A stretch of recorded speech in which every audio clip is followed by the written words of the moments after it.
Another week, another podcast. That's right.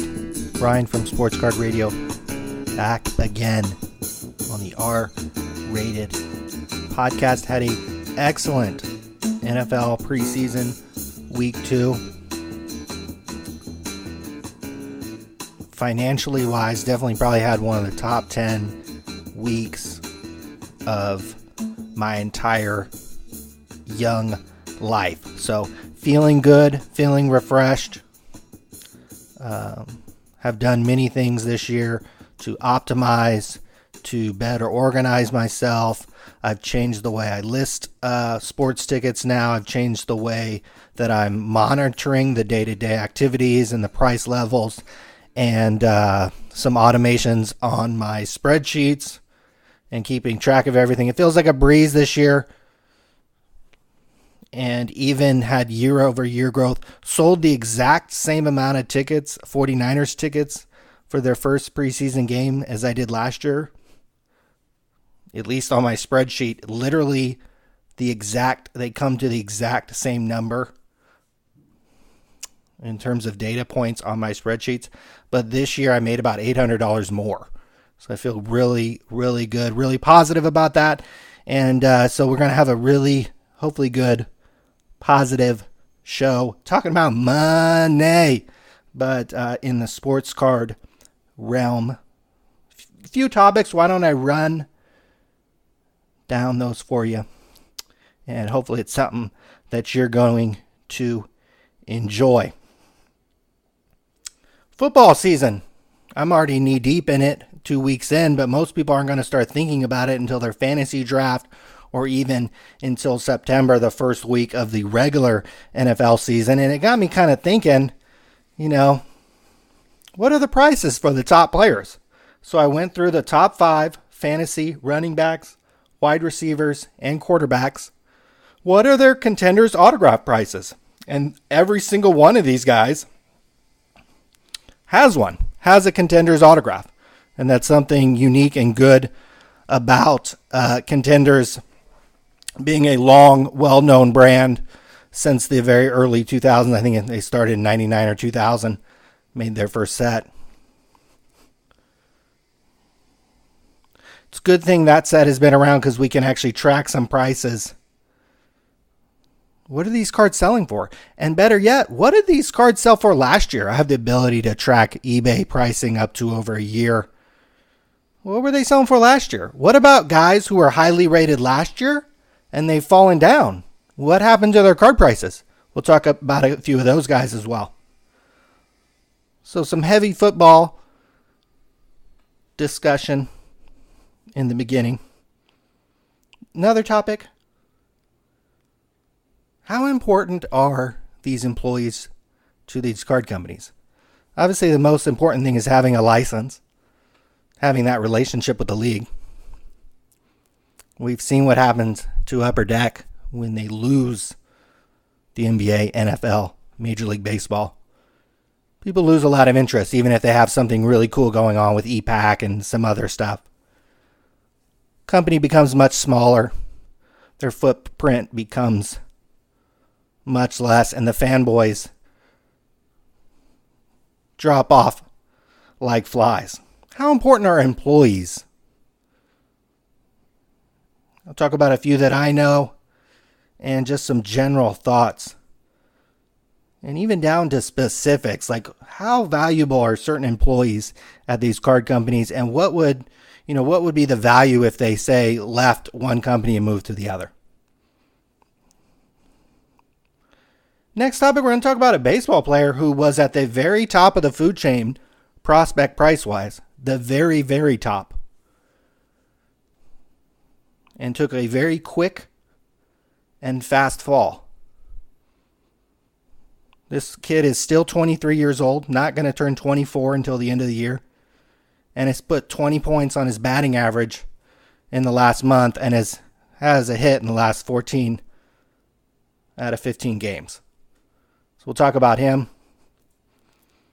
I've seen him play dating back to a few years ago and have some thoughts there as well. Update you on my Brandon Ingram and Kristaps Porzingis, I have been buying cards. I'll talk about that briefly. How many do I have? What have I been buying? What's my continued strategy going into the beginning of the year? And that's it. We'll wrap up the show. Hope you enjoy. If you need to reach out to us, sportscardradio.com. You can follow my brother on Twitter. He's Sports Card Radio. You can follow myself, Sports Card News. You can reach out to us, email sportscardshow@gmail.com. Facebook, Sports Card Radio. You can send us mail, 4545 Georgetown Place, Suite C34, Stockton, California, 95207. Would love to hear from you. Football is here, or at least it's around the corner. Most people probably haven't paid a whole lot of attention to it unless you're a diehard or you got a fantasy draft, or if you're like me and you're scalping tickets. But I sat here, and hopefully this translates well on a podcast, but I sat here and did a little bit of research actually for once and looked up some things. And just going to check out some card prices. Base contenders, rookie autographs, whenever these guys were a rookie. And all of them do have a base contenders autograph. We're going to go ungraded. Too time consuming to sort out the grades. And go through and just see what the value is today. And also compare that to last year. Where are they on the fantasy rankings this year compared to last year? Start with running backs. This is by far the most volatile of positions, not only in the NFL, but probably card price wise. You know, one guy could be at the top of the fantasy rankings one year and fall much further down the list pretty quickly for a variety of reasons, as we've seen with Ray Rice and even recently Ezekiel Elliott. They can get in trouble off the field. And it can, in Ray Rice's case, kill the value of his cards and his career. But this year, the top running back, and this would have shocked me. I wouldn't recognize this guy if he walked by me on the street. So it shows you my level of fantasy knowledge at this point. David Johnson, running back, Arizona. He's the number 1 rated running back on a list I saw. And last year, he was actually the number 3 rated running back.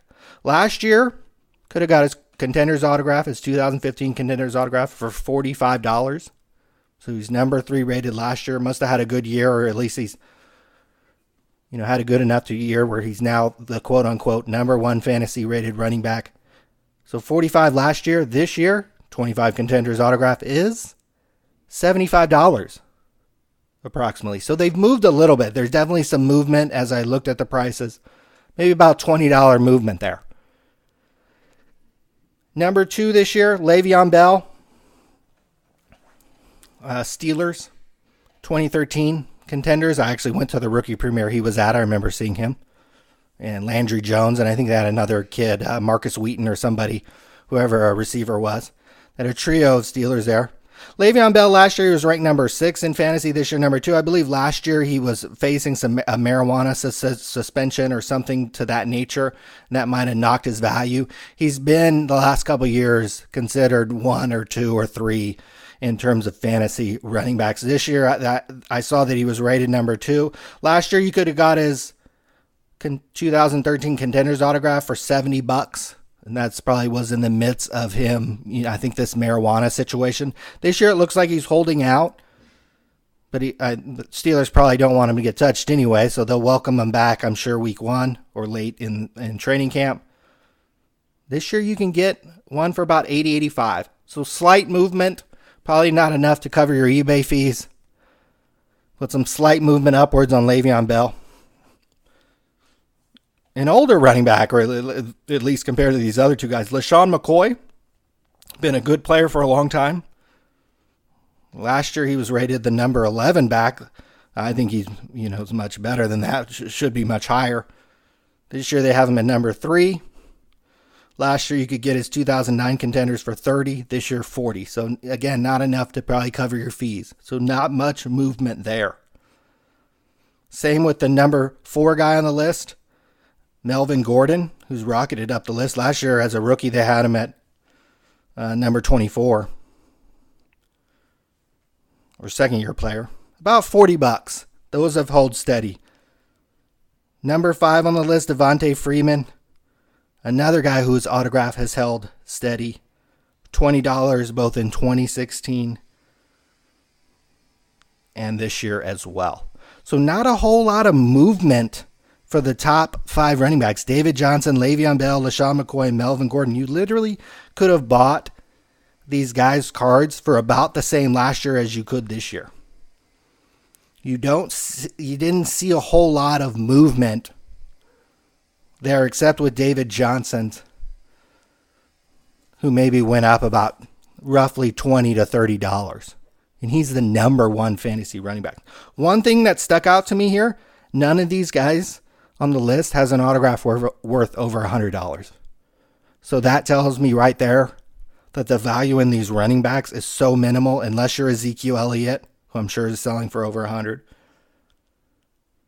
An old timer like Adrian Peterson, somebody like that.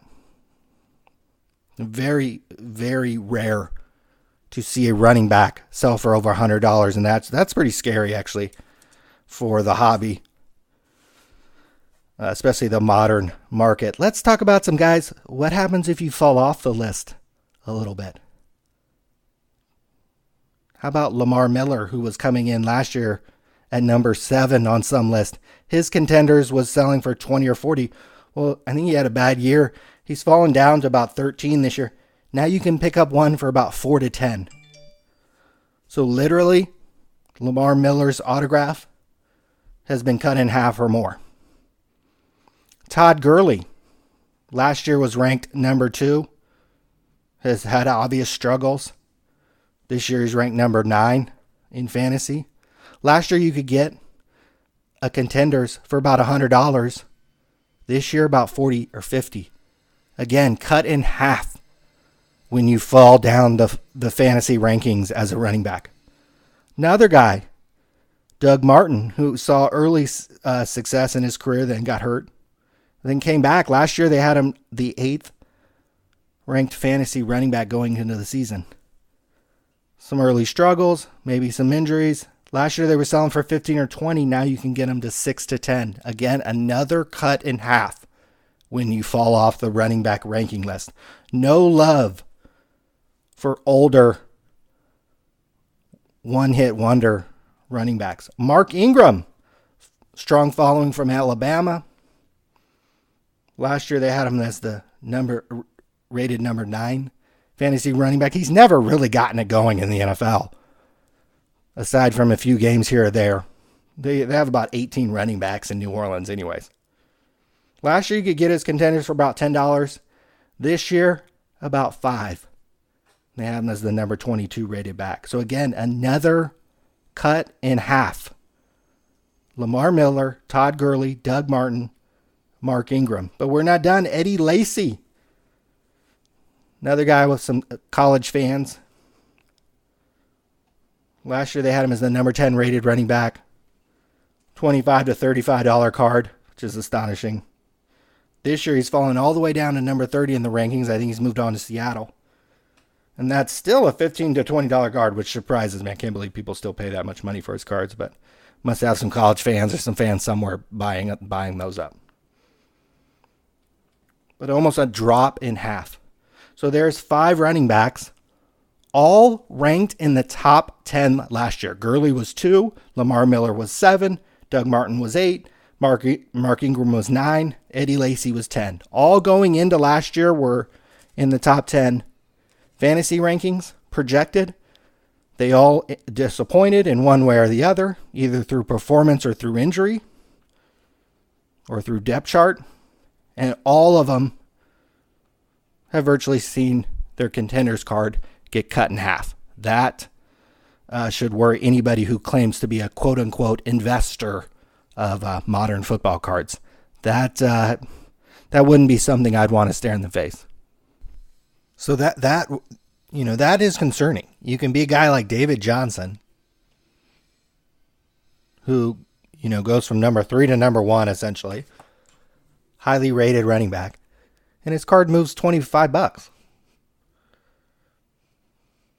And last year you had 5 guys drop out of the top 10 and all their card prices get cut in half.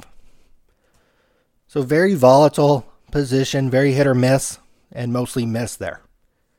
They have one off year, and if they haven't built up some kind of fan base like Zeke Elliott, Adrian Peterson, and I can't think of a whole lot of other guys. Wide receiver, much more stable group. You see kind of the same names year over year, or at least similar names. And you may not see the precipitative drop-off as you do in value, because these guys do have longer careers, have built up more of a following. They're not one-hit wonders. Even though somebody like DeAndre Hopkins isn't in my top 5 here, he's a guy whose card prices are not going to get cut in half if he goes from being in the top 3 down to the top 10, because he's still going to have a good year and is still having a good career. Receivers a little less volatile, but we're still not seeing the huge price ceilings, which would again concern me, especially considering the prices of these products. This is an 89 Pro set where you could get packs for 25 and 35 cents and 50 cents. These boxes by Panini are hundreds, if not thousands of dollars. A box of Contenders, the card we're talking about, I think that's a $125, $150 box, and on up, depending what the market is at the time. But I think 100, 125 to start for a normal year. I should have looked up the pre-sale price. Maybe I will before I talk about quarterbacks. But let's talk about these wide receivers. Let's talk about the top 5. Number 1, Antonio Brown. He's been with the Steelers his whole career. He's interesting because he was a later round pick and he doesn't have a lot of cards. So this is a little bit of an outlier. There's one actually on the quarterback list as well that's a little bit of an outlier because they don't have that many cards. I wrote down a few cards. His 2010 Contenders autograph, Antonio Brown has one. Very hard to get. And last year, Brown was very highly rated on the wide receiver list. Again, it's a much more consistent position. You can look at lists year to year, and there's not going to be a whole lot of movement up or down. And the 10th guy is still going to get a lot of production. He's still going to be a very good player. Whereas the 10th best fantasy running back might be a scrub most weeks. Could be a scrub most weeks. Might have a few good games and score some touchdowns. Antonio Brown has a 2010 Contenders autograph. $350. It's a very expensive card. Last year they were selling for about the same, $350, ungraded, hard to get. Now he has a couple other autographs from that year that fall more in kind of range with these other guys. He has a 2010 Epics that's serial number to 499, kind of an ugly card. That sells for about $50-$60, and he has a 2010 Prestige autograph numbered to 999 rookie card. I think sticker, another ugly card. Those sell for about $30 to $40. So, it's not like all of his cards are hundreds of dollars. All of his autograph rookies are hundreds of dollars like quarterbacks. The Contenders card is probably very short print, hard to get, and it's his key card. He plays for a popular team. He's been there his whole career. He's very good. And so I'm not surprised to see a little bit of an outlier there in terms of price for Brown. Second guy on the list, Odell Beckham. And a guy who has a lot of fans for a variety of reasons. His haircut gets a lot of play, plays in New York. He had that insane catch where he caught one over his head practically. But if you've ever seen these NFL gloves that these guys wear nowadays, trust me, the gloves catch the ball themselves. I mean, they're basically super glue on these guys' hands. So I'm not surprised he made a catch like that. If Jerry Rice had those type of gloves, he'd probably have 1,000 more catches than he does.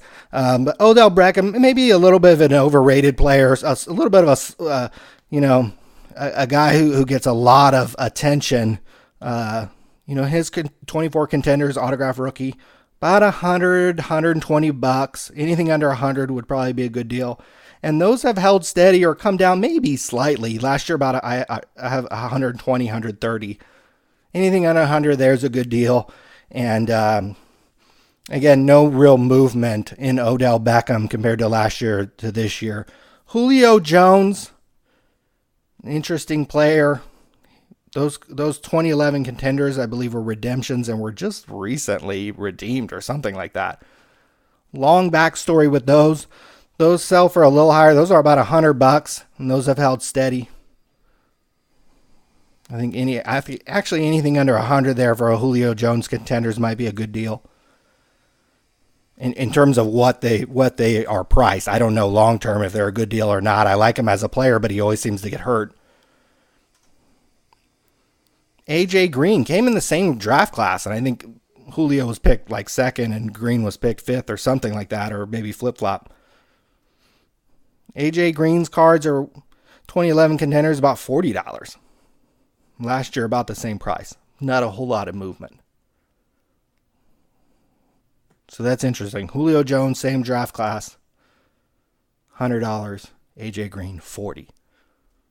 I don't think there's $60 in talent difference between them, but certainly opportunity, and Jones is in a slightly better situation and certainly has a better quarterback. Mike Evans, another huge, big, tall receiver, good college career, played with Mansell there at Texas A&M. Same idea, about $45 for a contender's autograph. Last year, about $35. Another thing that jumps out at me here, though, except for that outlier with the Antonio Brown, who has kind of a rare, kind of popular card. We're talking about $100 cards here. Julio Jones, that's a hard card to find, is that contender's autograph, but you probably still could find it under $100. Odell Beckham, if you waited and you kept track, I bet you could get one of his contenders for under $100. You'd get an AJ Green contenders for probably around 30, maybe under 30. Mike Evans as well.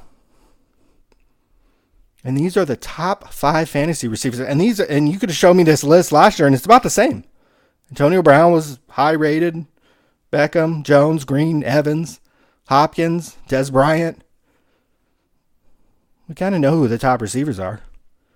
And it's shocking that all their card values, when you stack up their production, are worth about the same, unless it's a rare situation, kind of a more rare card like the Antonio Brown Contenders Itch, which is a legitimate $300 card. For reference, a 2016 Contenders football box pre-sold for $115 a box. Now that might be a good deal because those came with Dak Prescott and Ezekiel Elliott, but the last 5 years of Contenders have probably all pre-sold around that price. So imagine you're sitting here watching a group break, and an Odell Beckham card gets pulled. The group breaker is going to go nuts. Oh my God, big hit. Rookie ticket, Odell Beckham. Oh. Barely paid for the box. It doesn't even pay for the box when you count fees. Odell Beckham card sell for about, a top end 120. Box was 115.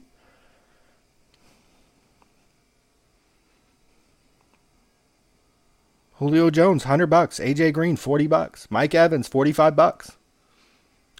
Huge hit. Oh, half the price of the box. Same thing with the running backs.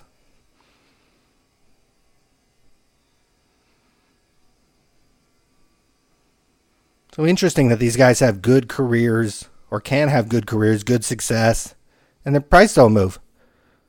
But if you're Todd Gurley, Lamar Miller, Doug Martin, Mark Ingram, or Eddie Lacy, your cards get cut in half. The only position that if somebody came to me and said I quote unquote invest in football cards, either through buying singles or if you're, a nutcase and you're doing group breaks, I buy into the Cowboy spot so I can get all the DAX. I'm investing my money. Only thing, that leads me that I'd be like, okay, is if you were doing quarterbacks.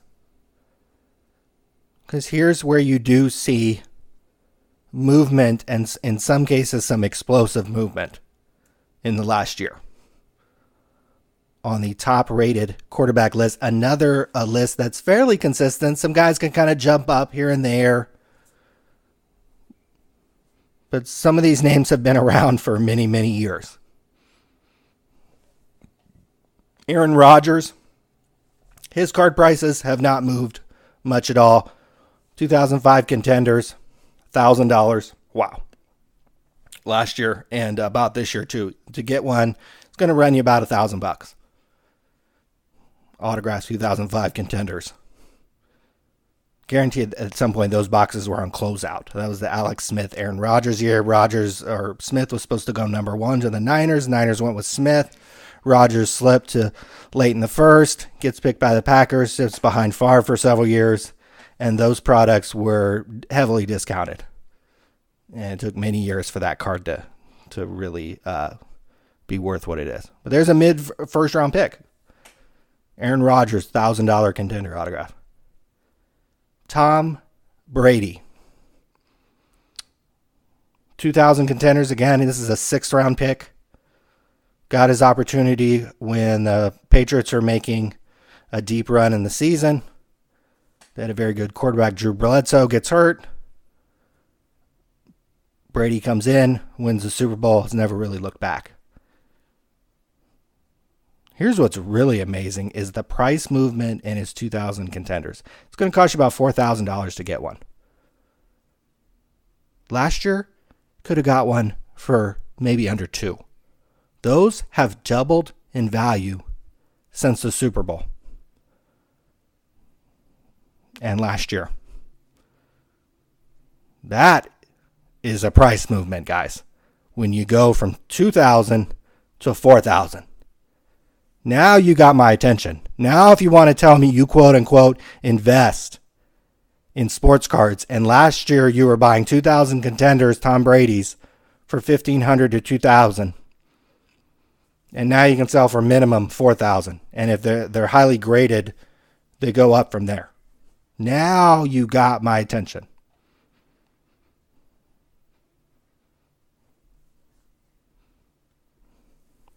And the movement, I can't go back that far, but the movement on the Aaron Rodgers. What if you're buying Aaron Rodgers because you loved him at Cal? You saw him a couple times in the preseason. You knew he was going to eventually replace Favre. Those contenders cards were well under $1,000. Drew Brees, another guy, a 2nd round pick. So you go Rodgers late first, Brady 6th round. Brees was a 2nd round pick from the Chargers. Had some success there with Tomlinson, some huge success. Gets hurt, gets traded. Almost had a shoulder injury, I think, that ended his career or put it in jeopardy. Ends up on the Saints, wins a Super Bowl. Puts up huge numbers every year, but the Saints have never really been that good since the Super Bowl. 2001 Brees contenders autograph, $800. That's held firm. Those have not been $800 his entire career. For sure. For sure. When he was hurt, when he got traded, when he was on the outs, now it's an all-day $800 card. So again, if you told me you quote-unquote invest in football cards, you better not ever mention a running back or a wide receiver's name in your life. Only outlier was the Antonio Brown 2010 contenders for $350. You couldn't have bought enough of those cards back in the day to make enough money. Couldn't have found enough of those cards. He only signed, maybe there's only a few hundred of them. Aaron Rodgers rookies, Tom Brady rookies, Drew Brees rookies, they've all gone up in value. Not just these contenders autographs. Next guy on the list, he has a little bit of a special situation, Russell Wilson. His card is 2012 contender, selling for about $250. I believe that was a redemption or something back then. But he has some variations that they say are rare. Like there's one in particular, this is one of Panini's all-time biggest screw-ups. It's a contender's quote variation, serial number to 25, but BGS has graded like 75 of them. PSA has graded a handful of them. Like there's quote-unquote only 25 of these cards, but there's over 100 that have been graded already. So he has more contenders floating out there than was kind of originally thought. So the price is a little, volatile on that. And probably down from when he won the Super Bowl. But maybe not much. So $250, that is how firm for Russell Wilson. Here's another explosive move on an interesting card. Matt Ryan, guy who almost won the Super Bowl. Last year, you could have got his 2008 Contenders autograph, a freaking card that's been around for how many years? 8 years. For about $90, under $100 all day.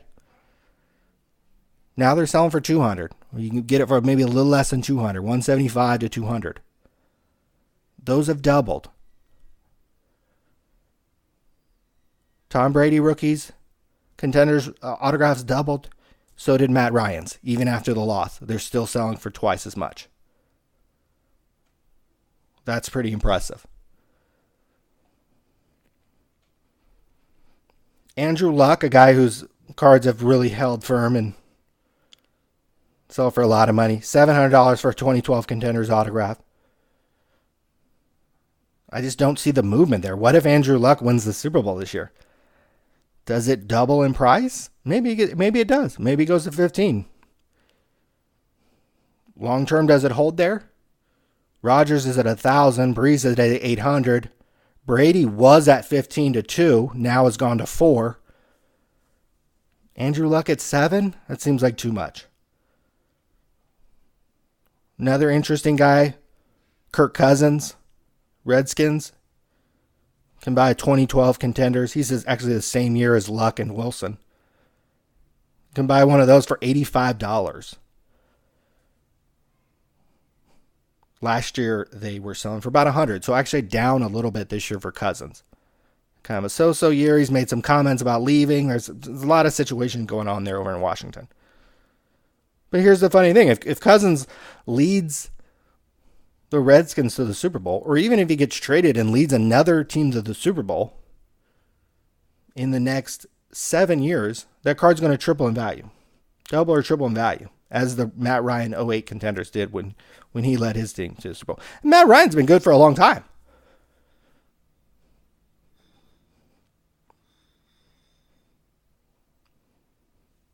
You didn't see the huge price movements in Devontae Freeman cards, the number 5 running back on the Falcons. They made the Super Bowl, and his price haven't moved. Last year was the number 5 running back, fantasy running back going in. This year he's the number 5 running back going in. His team made the Super Bowl. He contributed. He's a very good player, and his cards haven't moved. Julio Jones, unbelievable wide receiver, maybe the best in the league, certainly one of the best. Has a rare Contenders card that's hard to get. It might have been a SP, might have been a redemption. He didn't like signing cards. It's only a $100 card. He made the Super Bowl last year. He was a huge contributor. Matt Ryan's cards doubled. At least his Contenders autograph did. More than doubled. Maybe if you sold it right around the Super Bowl, maybe they were selling for more than that. I'd have to look. And I'll just pose a simple question for you. Whose cards have the greater potential to get cut in half in value? Ezekiel Elliott or Kirk Cousins?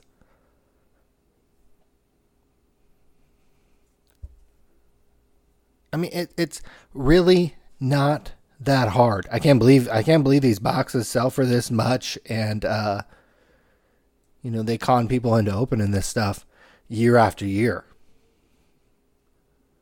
The allure of the gamble is obviously very, very strong still in the hobby. Because you could be a very good receiver, a very good running back, good to great running back, and your card doesn't top $100. Only time you see explosive movements in pricing are on quarterbacks. And they don't always have to be the number 1 pick in the draft. The first 4 guys I mentioned, actually 5 out of the 7, weren't first-round picks or weren't high picks. Rodgers was late first. Brady's a 6th-round pick. Breeze was 2nd round. Russell Wilson, I think, 2nd or 3rd. Matt Ryan was a high pick. Luck was the 1st pick. Kirk Cousins, I believe, was the first pick in the second round. The fourth round or something. No, he went later. He went the same draft as Robert Griffin III. Certainly some misses. So certainly could bring those up as well.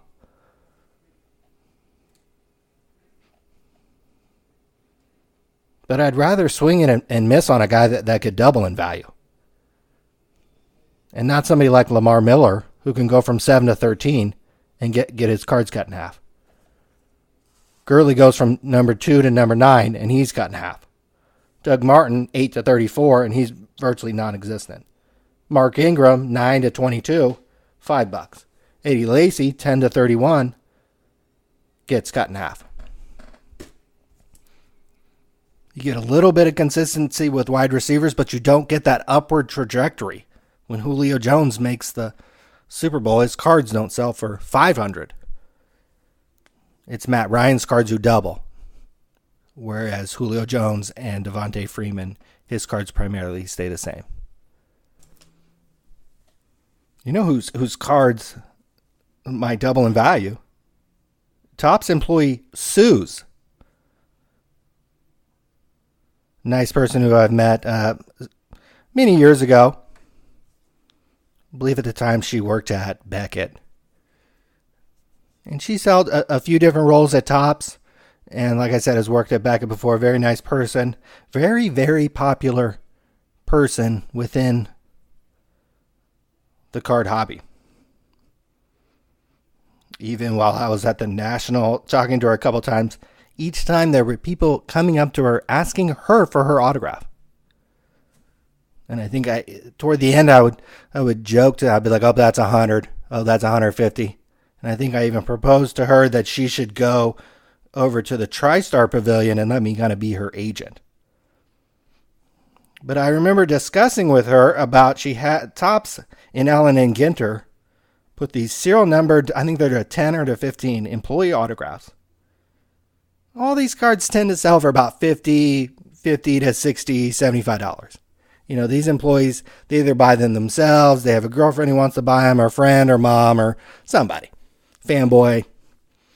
And we all, if you look at the completed prices, they all kind of fall in that $50 to $75 range. Well, recently, a Sue's autograph sold for $205 on 24 bids as well. So lots of activity there. And at the National, I was talking to her about the prize. We were kind of discussing it because there were a lot of people who were asking, has one been pulled? Where can I buy one? And I even was like, really should be checking eBay because somebody's just going to comp them off the other employee signatures and put a buy it now for like $60, which is going to be way too low. And I wanted to buy it and then put a buy it now. My buy it now would have been a lot higher than people would have thought. I would have put probably about a $1,250 buy it now and would have accepted anything under $500 because I know she has a husband who I've met, super nice guy. I figured he would have been in for $500. So there's my buyer right there, who would have a hard time tapping out on to buy his wife's card. And like I said, she has a legion of fanboys and fangirls. And while I was discussing things with her at the National, she's getting bombarded for literally autographs. And it got me thinking that what is the value of these employees' autograph? What are the value of these employees to these card companies? Obviously, Sue's, her autograph is worth $200. I mean, if you pulled that in a box of Ginter, you might have thought, this is kind of cool. Maybe I'll get $50 for it. Shoot, you just got $200. Let alone what else you got in the box. So talk about a big hit. So Sue's autograph will sell more than virtually every single top running back and wide receiver contender's autograph. What are the value of these employees? What if Panini hired Sue's? How much, like, let's say she was willing to do that. What if Panini offered her, let's hypothetically say, so that she wouldn't have to move across the country to Texas, from New York to Texas. Let's hypothetically say they were in the same building in New York. Wouldn't have to move, wouldn't have to change commute schedule, same hour, same everything. Same everything. Same job type. She handles the social media for Topps on Twitter and Facebook and Instagram and all the stuff that goes on over there. The live videos. And she has a lot of people, primarily from social media channels, who know her and recognize her and are willing to pay $200 for one of her autographs. What's the value if Panini and Topps were in the same building to bring her over? It's got to be at least $10,000, right? Let's say she's making $60,000 right now. Panini would be a fool that if they had somebody in the same position, that they're not getting asked for autographs, don't have a legion of fans. She's worth at least $10,000 in that scenario. I would argue more. Here's why. Do you think in a million years, any of these fanboys, any of these 24 bids who jacked this card up to $205, any of the people that I saw coming up to her and asking for an autograph and just wanted to get close to her, you think any of these people will ever put a negative word about Topps on social media, on Facebook? How much value is that? Just in that. Here are collectors who are hardcore enough to show up to the National, hardcore enough to know who one of these Topps employees are. So she has a legion of fans on social media that are going to parse their words very carefully, because they certainly would never want to do something to offend Suze. On top of that, you have some hardcore collectors, people who spend money on cards, people who spend money traveling oftentimes to go to these card show or the National, or $200 for an employee autograph. Don't you think they would be more apt to buy product? Remember, these are people from social media, so these are people who presumably, some of them at least, like to show off cards, like to show off recent purchases, like to tweet their break or Instagram their break or Facebook Live the blaster they just bought or the card show they were just at. And whether it's singles or boxes or packs, indirectly or directly, how much money does somebody like Suze, who's virtually at the top of the food chain in terms of popular sports card employees, how much value is in that? That there are people who are not only connected to the cards, the athlete, the brand, the smell of the cards. It used to be the gum too. They're not only people who are really emotionally, financially, and kind of deeply connected to these brands, these cards, these licenses, these card fondlers, these card molesters. Deeply, deeply invested. What is the value to have somebody like Suze there who not only can temper at least some, definitely not all, but can temper some negative criticism, stories, whatever you want to call them about Topps. And she can have those same people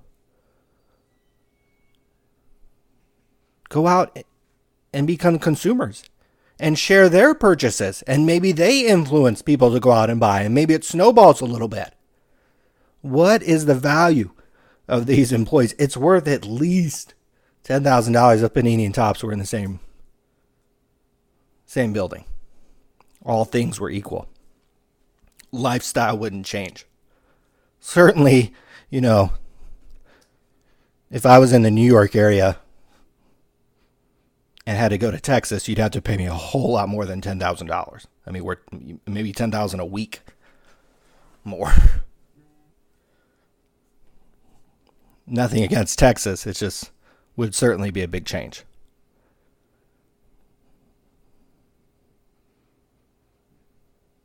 When Panini was knee-deep in the Dak Prescott auto pen scandal, and there was still questions about how these cards come about. Remember, there was like a 72-hour window there where Panini and Dak and everybody was silent. Panini hung up the phone on USA Today.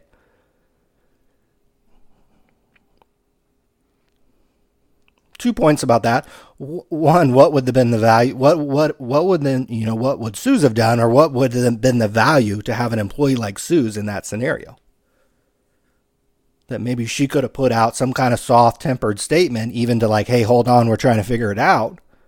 And everybody would have backed off, or not everybody, but some people would have backed off for their love for her. Second point, there were some Panini fanboys who were sticking up for them. They were pretty much the only mouthpieces for the company because, again, the company was hanging up the phone on USA Today and not talking to anybody. But they did have some legion of dealers and fanboys who were sticking up for them. And some of their excuse was, oh, what a great guy Tracy Hackler was. I even had people tell me, like 2 or 3 different people be like, well, Tracy Hackler, he's a nice guy. He'd never do anything wrong. Like, fucking Tracy Hackler would try to avoid talking to me. So I don't give a fuck about Tracy Hackler. I haven't talked to the guy probably in 4 years.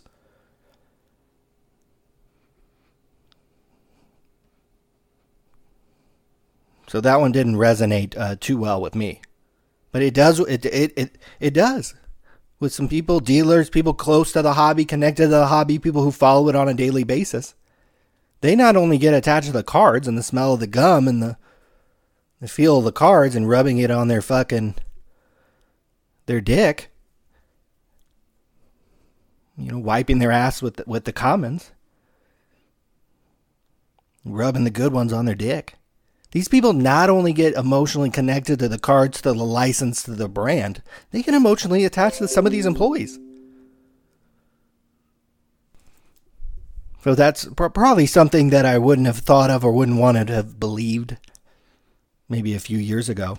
But there is a lot of value in that, and I think every single card company should, especially in this social media age, where you're just one button away from talking to your favorite athlete, and getting an engagement from your favorite athlete or favorite celebrity or favorite person. That could definitely happen. If you tweeted enough celebrities, if you Instagrammed enough celebrities, eventually they'll respond to you or like you or follow you or something. It's much different back in my day when we had to write these guys letters with self-addressed stamped envelopes and you were hoping it would get there in a week and maybe 6 months later he'd sign your card, or his secretary would, or somebody would. The stripper that in Vegas, while he's getting a lap, he tells her to sign some cards. That's all that's what you were hoping for. That was your only connection. Maybe you got to a game, but you probably didn't have close enough tickets at that age to where you could get close to him. Nowadays, we're so close to these athletes and to these companies. To companies now, we're so close. The customer service is virtually 24/7 now on social media. There's no more, well, call between 8 a.m. and 5 p.m. Eastern Time. You're 13th in our hold window. It'll be 45 minutes. Please email us. There's none of that now. Now you can just hit a button and Facebook them and tweet them. And maybe get an instantaneous response in some cases. I've tweeted the CEO of Ticketmaster. I had such a huge customer service issue at Ticketmaster last year that I tweeted the CEO at Ticketmaster, and 20 minutes later I got a response and got my problem dealt with. In this age of social media, all these card companies should have a face. And the only company that does right now, legitimately, is Topps with this Suze person who has a $200 autograph. Not Tracy Hackler, not Brian Gray, not anybody at Upper Deck. They're not approachable enough. They're not friendly enough.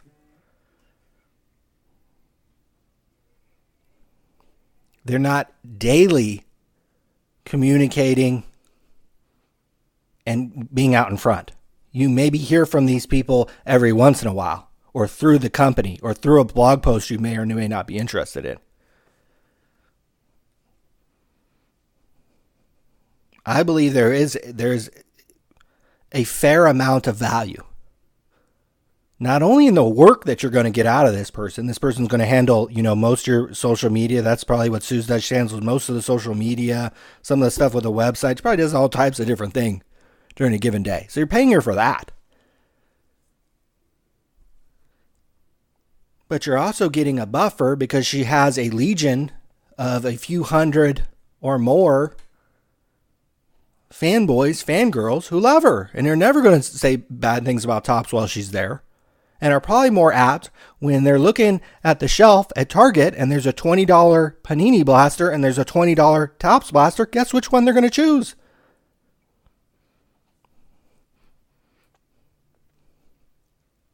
Vitally important. And again, she had an autograph sale for $205 on 24 bids. Pretty impressive. And something I think employees or card companies should be a little more conscious of, making that smart hire and putting somebody out there in front. This certainly would have helped Panini in the Prescott situation. She could have had one tweet, one Instagram post, one Facebook post that said the same thing and would have cooled the whole thing down. Just saying, hey, hold on, we're going to investigate it. We love our customers. We're really investigating right now with Dak, and he loves you guys too.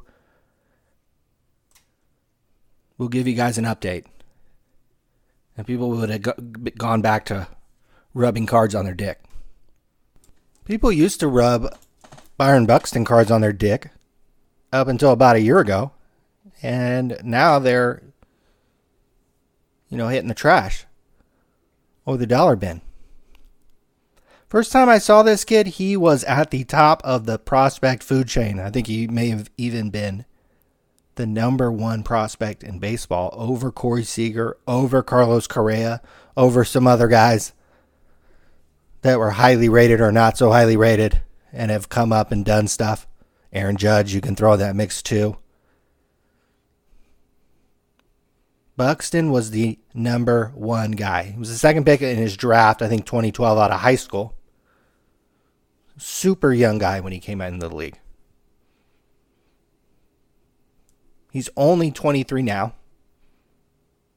Turns 24 in December.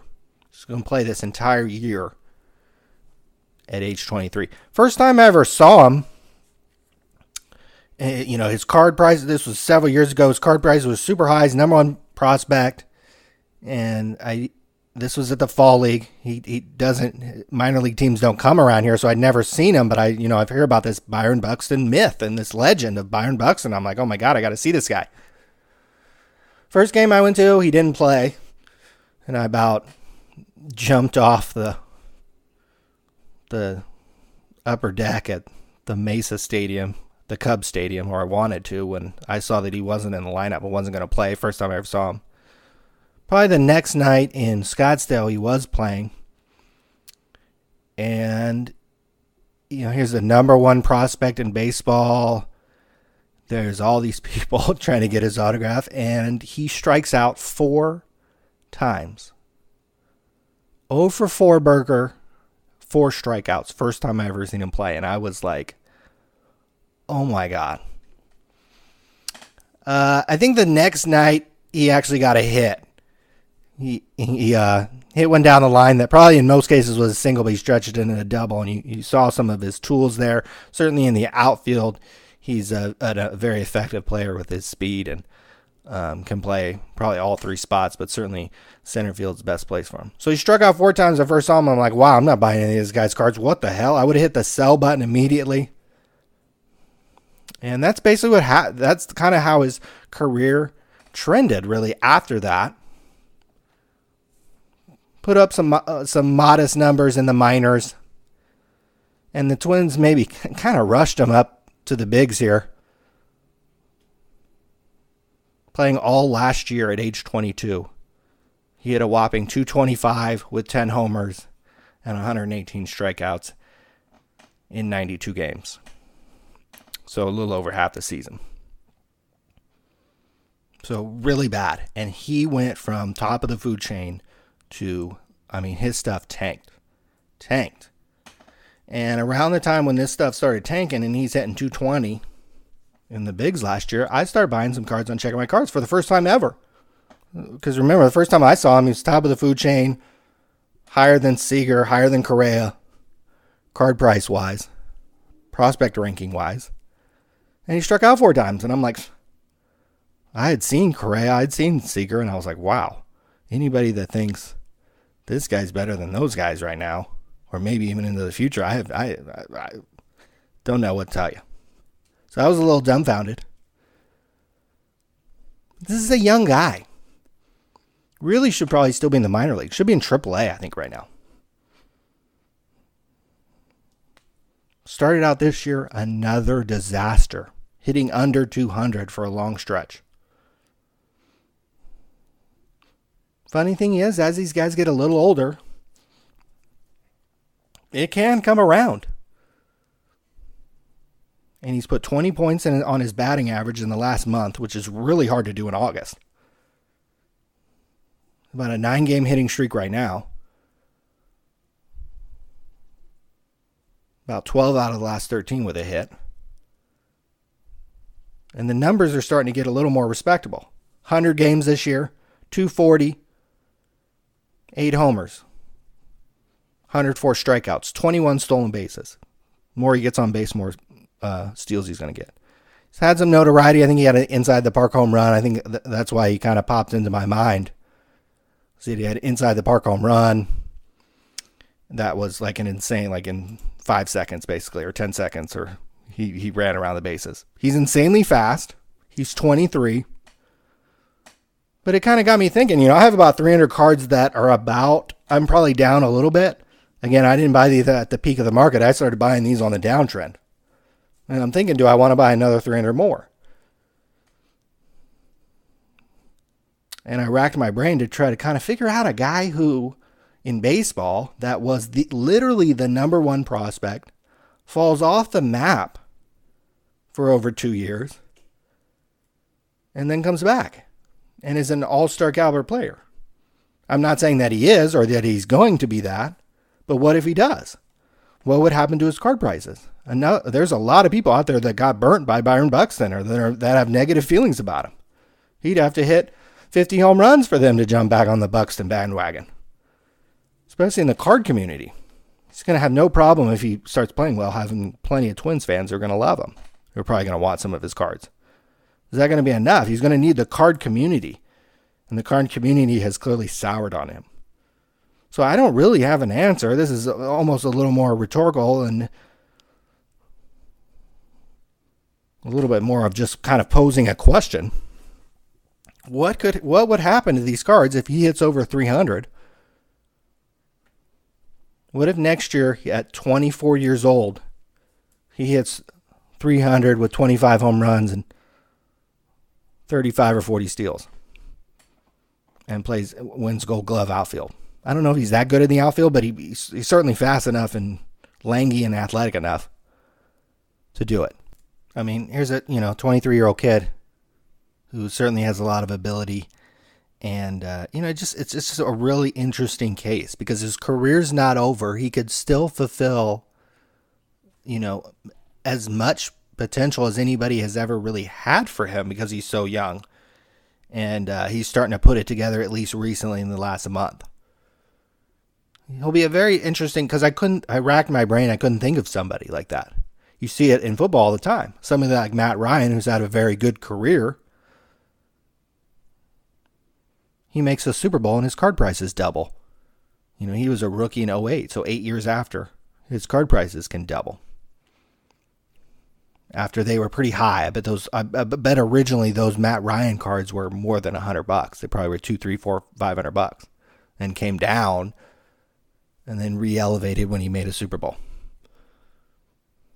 So it's interesting. I have about $300 in cards on checking my cards, mostly all low-end stuff, nothing more than a few dollars, if that. A lot of this stuff's 10 cent, 10 cent, 25 cent here and there nowadays for him, and still is, even though he's heated back up recently. Maybe I'll go buy another 300 cards.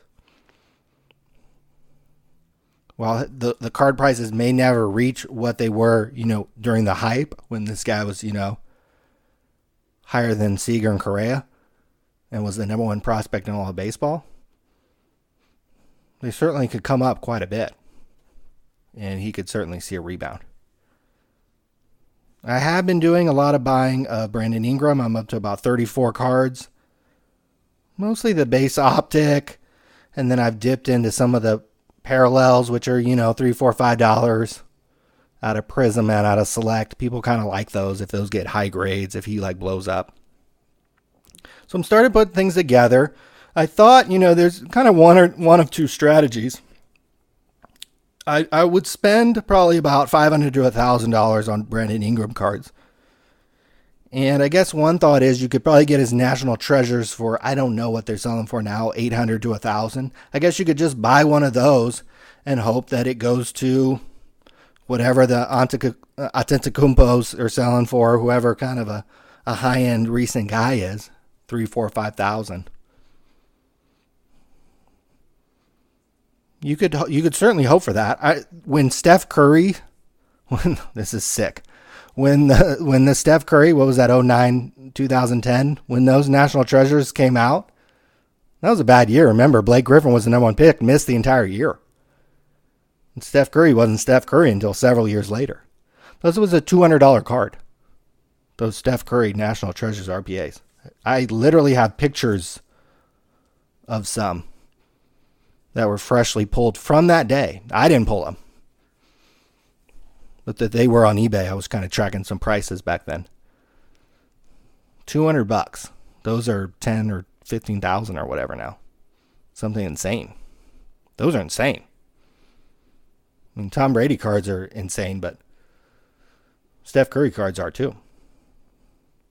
So I think with basketball, you could go one of two ways. You could get that treasures, and in this case, Brandon Ingram's are $200, or I would buy them. I think they're closer to 8 or 1,000. I could buy 1 or 2 or 3 or 10 of those, or try to. Might take a while to get enough of them, and just hope they'd go up. Hope they get to 3 or 4 or 5 or 10. One thing that makes Check On My Cards kind of unique is you can play this low-end game. I've done it with Corey Seager and Carlos Correa and Aaron Judge.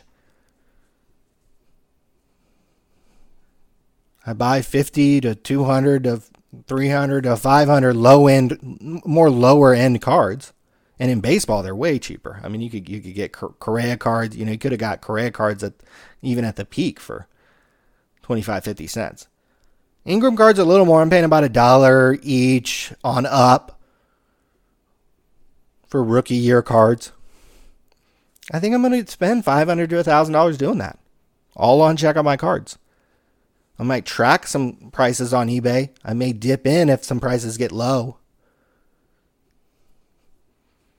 But I'm going to do that on into the season and then see how he looks with this new team and with Ball and with another year under his belt.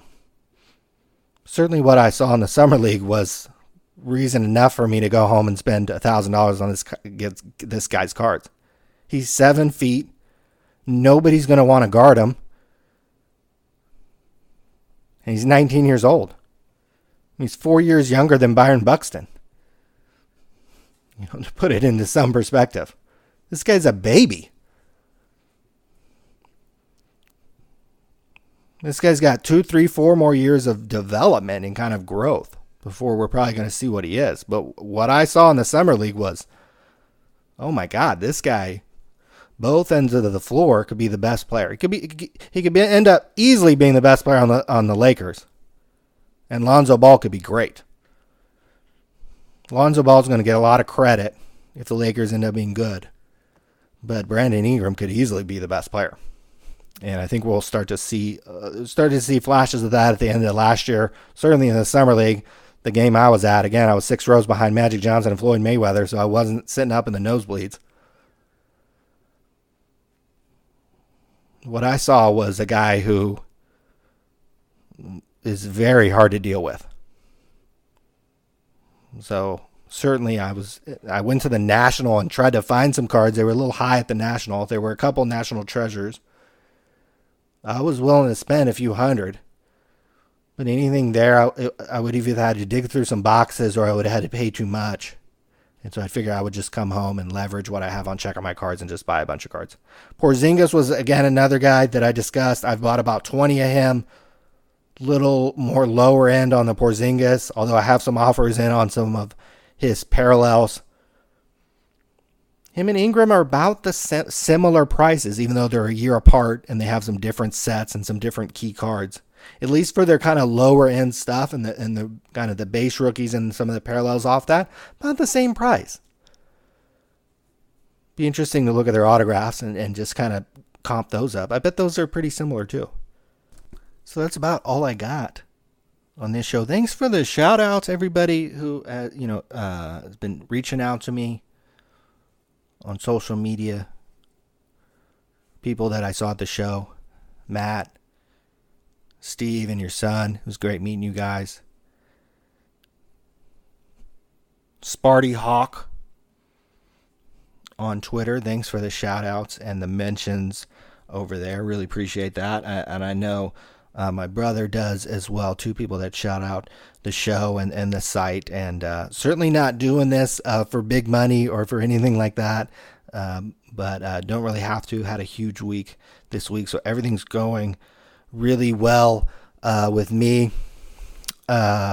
God, I follow the politics stuff really, really closely. And a couple things I don't ever hear mentioned. Kind of positive things that I don't hear mentioned. I think, and these don't have anything to do with my political views or anything like that, so I'll spare you those. But I just think the fact that someone like Donald Trump won president, I think that shows that anyone could become president, and you really can in America, and probably it's very uniquely American in this country. Anybody born here and who meets the constitutional definition of how you can become president could do it.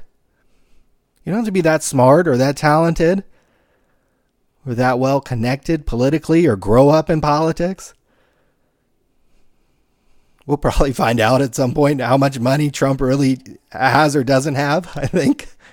So anybody, I think with all this talk, and it's certainly interesting, it certainly have kept me captivated for well over a year. I've been following this stuff. But I think I never hear this mentioned, that you really can do anything in this country. You really can become president. And that's kind of the highest job theoretically, certainly not the most money you can make, but certainly the highest profile job you could have in this whole country is become president. And I literally think anyone can. And especially if you look, you could go back to Obama, a guy who was a one-term, community organizer, one-term senator, black guy with the name Barack Obama, became a two-term popular president. And then a business guy who had a popular TV show and some buildings and, some quirky connections to some people, he wins president. So you can really do anything that you really can become anything that you want. One thing I would urge the government to do, especially if they want to solve this opioid stuff that's going around. I don't see it that much out in California, at least where I am. You think I would? I live in this, hellhole, miserable place where there are a lot of drug addicted places, but I think they're addicted to different stuff. Marijuana is very strong in California.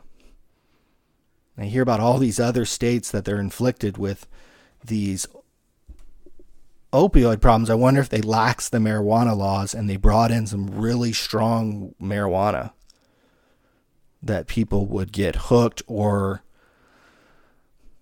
wouldn't succumb to some of this stuff that I'm seeing going around. Tip out there if you're having trouble sleeping. Cannabis oil extract, it comes like in a little bottle or a little syringe, and you literally take like a small enough, like a pinhead, like barely any of it. You put it on a little piece of candy, you put it on a little something, and you eat it, and you sleep like a baby the rest of the night.